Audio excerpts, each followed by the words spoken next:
Vous êtes de retour sur le plateau de l'Africa Newsroom. Nous sommes toujours en compagnie de notre invité, Christian Nana, consultant, ainsi que nos deux éditorialistes, Camille Sari et Gratien Roukindikiza. Ouvrons sans plus attendre notre dossier du jour.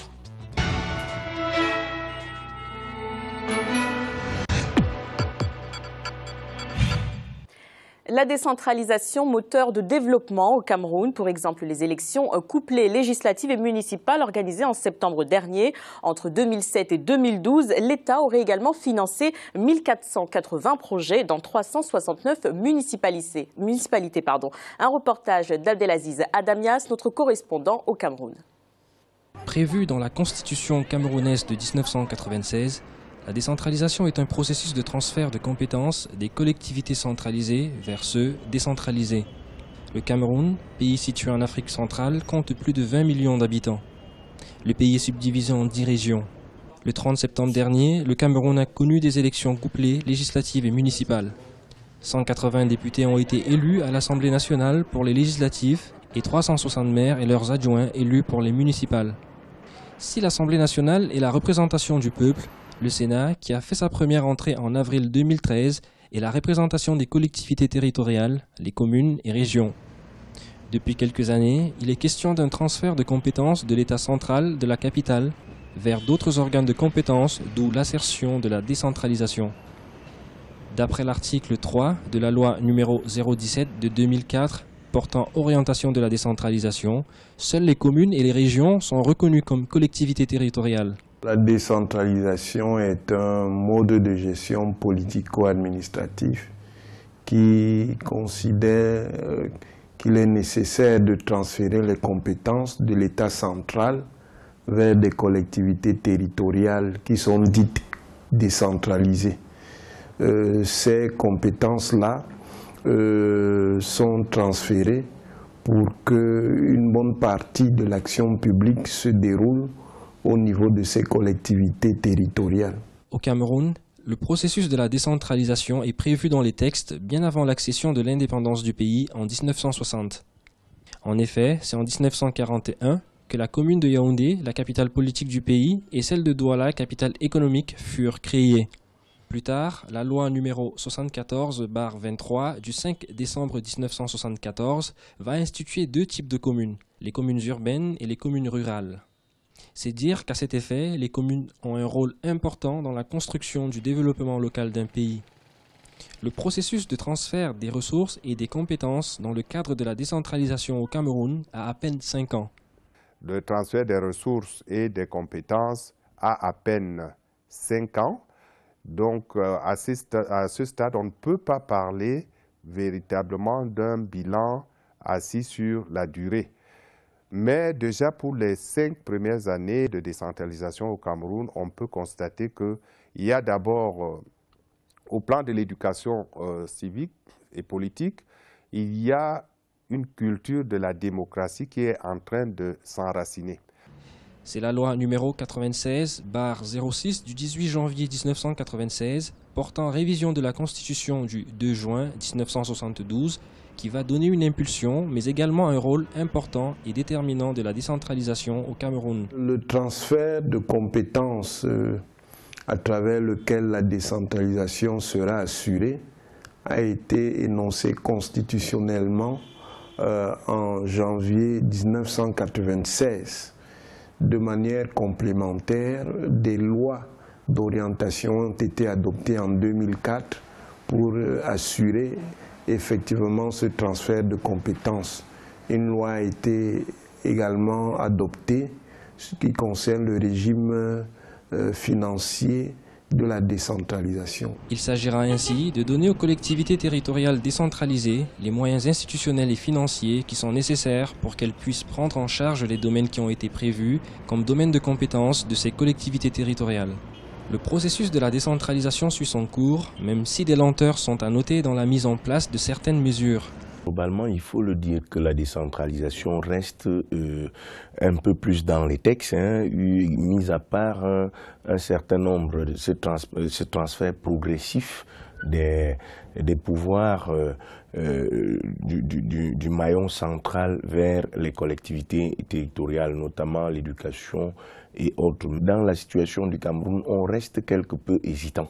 On reste quelque peu hésitant parce qu'on ne voudrait pas faire un transfert massif des pouvoirs directement au niveau des collectivités décentralisées, de manière à ce que on puisse éventuellement arriver à contrôler ce qui va effectivement se faire. Et de fait, le transfert de compétences s'est matérialisé dans le secteur de la santé, mais aussi de l'éducation. Au niveau des réalisations, il y a les textes sur la décentralisation qui ont défini les matières devant être transférées aux collectivités territoriales décentralisées. À ce stade-ci, on est en pleine phase de mise en place des organes de décentralisation. L'enjeu majeur de la décentralisation, c'est de promouvoir un développement qui se veut durable en impliquant les populations de la base à la gestion de leurs affaires. Pour en bénéficier de la décentralisation, il faut que les projets qui sont initiés soient pensés par les populations qui bénéficient, que ce soit les priorités qui sont définies par ces populations-là. Et il me semble qu'il y a là tout un travail à faire pour qu'on sorte de la culture de la déconcentration, de la culture de la centralisation, pour rentrer à la culture de la décentralisation et qu'on arrive à voir que véritablement le pouvoir s'est rapproché des populations. Pour accompagner la vision de l'exécutif camerounais, un secrétariat permanent à la décentralisation a été mis en place. Objectif, veiller à l'effectivité du transfert de compétences, des ressources, notamment financières. 113 milliards de francs CFA cette année seront affectés aux communes dans le cadre du transfert des compétences de l'État aux collectivités territoriales locales. Une dotation qui connaît une augmentation de 26 milliards de francs CFA par rapport à l'exercice écoulé, où 107 milliards de francs CFA avaient été débloqués dans le cadre de la décentralisation, mais qui semble être encore insuffisant selon l'Association des communes et villes unies du Cameroun. Le gouvernement camerounais a révélé que 17 départements ministériels sur une quarantaine sont déjà concernés par ce transfert de ressources dans le cadre de cette décentralisation qui vise à responsabiliser davantage les communes dans le développement. Christian Nana, comment cette décentralisation s'organise-t-elle au Cameroun? On a entendu que ça fait 5 ans qu'elle a été mise en place. Oui, ça s'organise très bien. On peut quand même dire que c'est un des succès de l'administration camerounaise, même s'il y a encore des choses qui ne marchent pas en matière de décentralisation. Vous savez, on le dit dans le reportage, il y a un certain nombre de domaines de compétences qui ont été transférés aux régions. Alors, il faut savoir que le Cameroun, c'est 200 groupes ethniques. Géographiquement, il y a à peu près tous les climats, du nord au sud. Vous avez 2 langues officielles, le français et l'anglais, selon la zone, dans tout le territoire, mais il y a des zones où on parle plus l'anglais que le français et vice-versa. Donc c'est quand même, il y a 4 grands groupes religieux, donc c'est quand même un pays qu'on ne peut pas gérer de manière uniforme. On ne peut pas appliquer la même règle partout. Il faut quand même que des spécificités régionales soient prises en compte.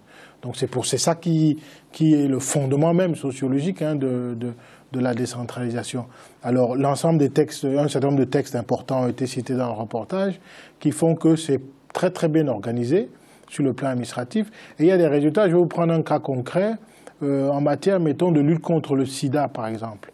Vous aviez la distribution des antirétroviraux, là, il y a un peu plus d'une dizaine d'années, qui se faisait à Douala et à Yaoundé.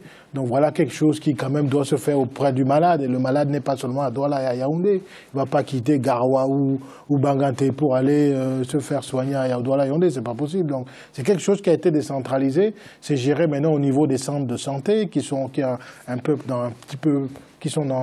éparpillés dans le pays, dans différentes régions. Donc c'est ce genre de choses concrètes-là qui marquent quand même le succès de cette affaire-là.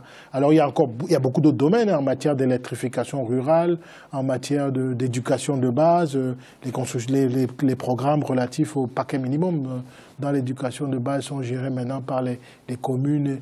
Donc c'est quelque chose qui est quand même très bien. Alors il y a une difficulté quand même très importante qu'il ne faut pas négliger, c'est que plus de 90% des communes n'arrivent pas à équilibrer leur budget.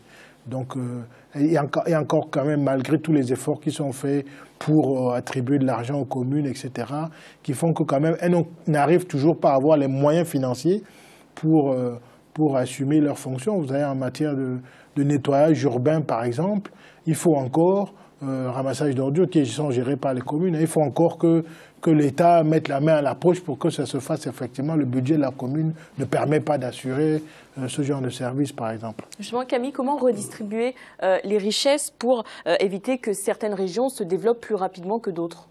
Oui, Sandra, c'est vraiment, il faut étudier minutieusement cette affaire il y a à la fois la déconcentration sur le plan administratif, c'est-à-dire on n'a pas besoin d'aller dans la capitale pour chercher l'état civil ou des documents administratifs. Ça peut être décentralisé, ça c'est gérable, mais aussi en matière, quelles sont les prérogatives qui doivent incomber à telle ou telle région et quels sont les budgets.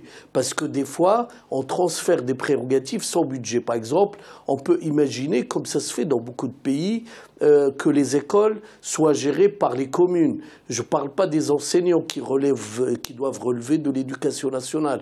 La santé, il peut y avoir des centres de santé municipaux. Mais attention à l'éparpillement. Il ne faut pas faire... La France compte 36 000 communes. Mais le modèle français est en train de changer lui-même. C'est-à-dire maintenant, c'est le regroupement de communes. L'État encourage le regroupement des communes. Donc au Cameroun, il ne faut pas faire l'erreur d'éparpiller les moyens.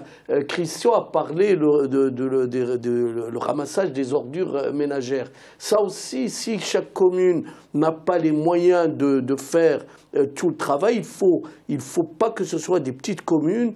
Il faut que ce soit ce qu'on appelle les communautés d'agglomération, c'est-à-dire un ensemble de communes qui se regroupent parce qu'il faut éviter les doublons, il faut qu'il y ait des économies d'échelle, c'est-à-dire que les communes mettent en commun des mêmes services. Ils ont un véhicule qui va peut-être faire du jardinage, je dis, ou le ramassage des ordures ménagères, mais qui soit mis en commun pour plusieurs communes. Sinon, du point de vue budgétaire, vous allez avoir des services qui sont en double dans les communes voisines. Donc, Christian, il faut vraiment gérer cette affaire-là avec parcimonie. Par Camille Sarré. Oui, bien sûr, il y a des textes sur la mise en place d'instruments, d'outils, de matériel pour favoriser la décentralisation. Donc c'est quelque chose, à mon avis, qui peut se gérer sans difficulté. Mais je crois que aujourd'hui, l'État au Cameroun était quand même un État, bon, depuis l'unification de 1972, c'est un État qui est très fort et très centralisé. Donc le besoin aujourd'hui, ce n'est pas tellement de regrouper les communes, mais c'est déjà progressivement, il y a le principe de progressivité, c'est-à-dire qu'on y va pas à pas, on ne fait pas tout d'un coup. Donc il faut quand même déjà désengorger l'État central. Je crois qu'au Cameroun, c'est quand même ça déjà la priorité. Bien sûr, l'État reste quand même, a aussi la possibilité, même dans les domaines qu'il a décentralisés, c'est ce que prévoit la loi, hein, même dans les compétences qui sont octroyées aux régions, l'État peut aussi travailler sur les mêmes sujets. Donc ce qui fait que l'État ne lâche pas tout, il reste quand même présent, mais la priorité aujourd'hui, c'est quand même de renvoyer un certain nombre de choses au niveau où elles doivent être, que ce soit la région, soit la commune. Après, on verra pour les regroupements, mais pour l'instant, il faut d'abord désengorger le centre. Et au Cameroun, comment sont financées ces communes décentralisées ? Bon, vous savez, il y a une grosse partie du budget de l'État, ça se chiffre en plusieurs milliards de francs CFA, on l'a dit dans le reportage, une grosse partie des budgets d'investissement qui étaient dans les ministères et qui sont passés aux communes.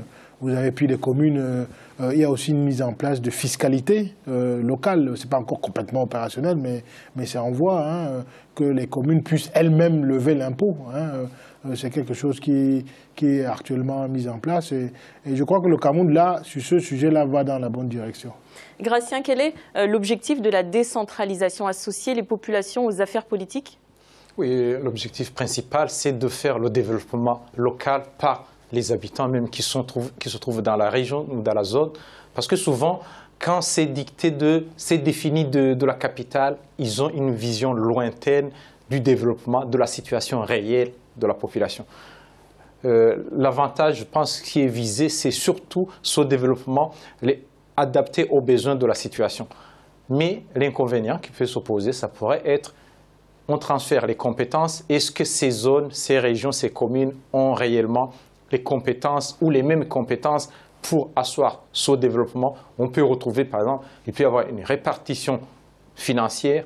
Une commune peut avoir des fonds, mais manquer des gens compétents pour gérer ou mettre techniquement ce qui doit se faire. Mais il y a un centre de formation pour les autorités administratives qui est mis en place. Il y en a même 2. Donc, oui, ce sont des autorités administratives, mais il y a des techniciens aussi. Les autorités municipales. Il y a des formations d'autorités municipales. Il y a des techniciens aussi. Il y a aussi ce centre décentralisé, les centres de décision aussi. Ça dépend d'un pays, ça peut aussi augmenter les centres de corruption aussi, parce qu'il y a des zones qui deviennent autonomes et chacun pourrait se dire, moi je suis pratiquement dans ma zone, dans ma commune, je vais faire comme je l'entends, et c'est le peuple qui va en pâtir. Camille. Il faut, enfin, on a eu des exemples là, de décentralisation. Ça s'est accompagné par le recrutement de gens compétents. Il faut effectivement des écoles, mais aussi il faut envisager des recrutements, c'est-à-dire de gens compétents. Et c'est pour ça que je dis toujours la mise en commun. Il ne s'agit pas de dire l'État garde. L'État décentralise, mais ensuite, ça se fait à un niveau, je dirais, pas microscopique. Que les moyens soient partagés au niveau, je dis n'importe quoi, à l'échelle de 100 000 habitants, pas à l'échelle de 2000, par-ci, 2000. Et il y a un autre point aussi, il faut aussi développer la démocratie locale. La Gracia a parlé de la corruption. Moi, j'ai écrit des papiers pour le Maroc, l'Algérie, tout ça, sur la démocratie locale. J'ai dit il faut que les citoyens puissent sanctionner les élus locaux qui ne font pas le travail. Il faut vraiment qu'ils soient punis aux prochaines élections municipales, comme nous avons dans toutes les démocraties. Et là, ils vont se mettre au travail, et là, ça peut éviter aussi les actes de corruption. Mais là, les citoyens doivent intervenir. Il y a surtout le clientélisme politique quand on décentralise. On l'a vu même dans un pays comme la France. On sait bien, souvent, des gens peuvent être embauchés en fonction de... Mais là, il faut organiser aussi le contrôle municipal de l'utilisation des fonds publics qui sont mis à la disposition des communes.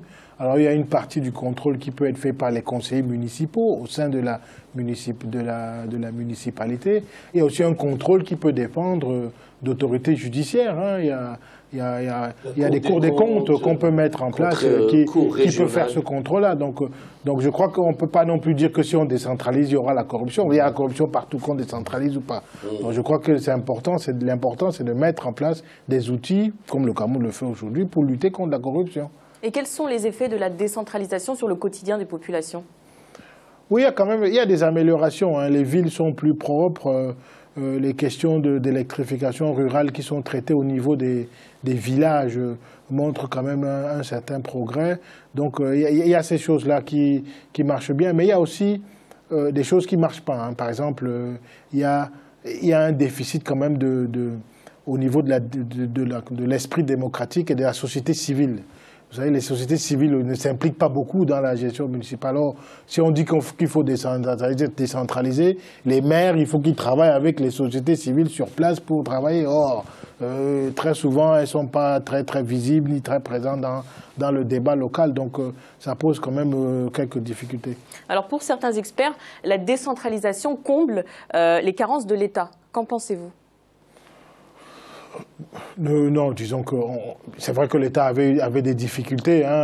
Vous savez, même la décentralisation, ça a consisté dans certains cas à transférer des pouvoirs qui étaient chez le préfet au maire.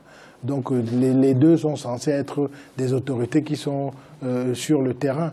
Donc on ne peut pas dire qu'on comble les carences de l'État. Je crois que l'État a son rôle d'assurer l'unité du territoire, d'assurer l'intégrité du territoire, d'assurer que le cadre politique soit le même pour tous, mais après, dans les spécificités régionales, c'est les communes. Moi, je crois que c'est plutôt complémentaire à l'État. Ce n'est pas tellement une affaire de pallier aux carences ou pas. Gratien, quel regard portez-vous sur ce phénomène de la décentralisation qui prend de plus en plus d'importance en Afrique en général?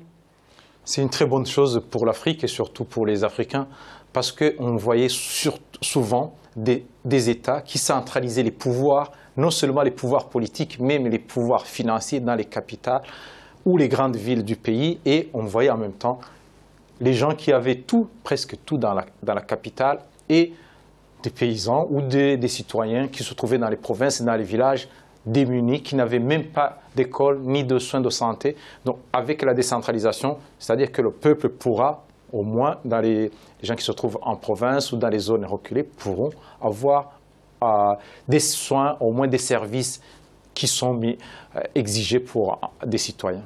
notamment l'école et la santé. Merci messieurs. Voici le rappel des titres évoqués un peu plus tôt dans cette émission. Adoption d'une loi sur le droit de manifester en Égypte. Elle a été promulguée ce dimanche 24 novembre par le président égyptien de la transition, Adli Mansour. Le projet de loi impose notamment aux organisateurs d'informer la police avant de manifester. Au Caire, les habitants n'entendent pas pour autant réduire leur mouvement. Élections législatives au Mali. Ce dimanche 24 novembre, plus de 6 millions d'électeurs étaient attendus dans les urnes pour élire leurs députés. Un scrutin qui a été marqué par une faible mobilisation des Maliens. Le parti présidentiel, le Rassemblement pour le Mali, entend donner au chef de l'État, Ibrahim Boubacar Keïta, une majorité confortable parmi les 147 députés. L'Africa Newsroom continue après la pause à suivre notre volet économique. A tout de suite.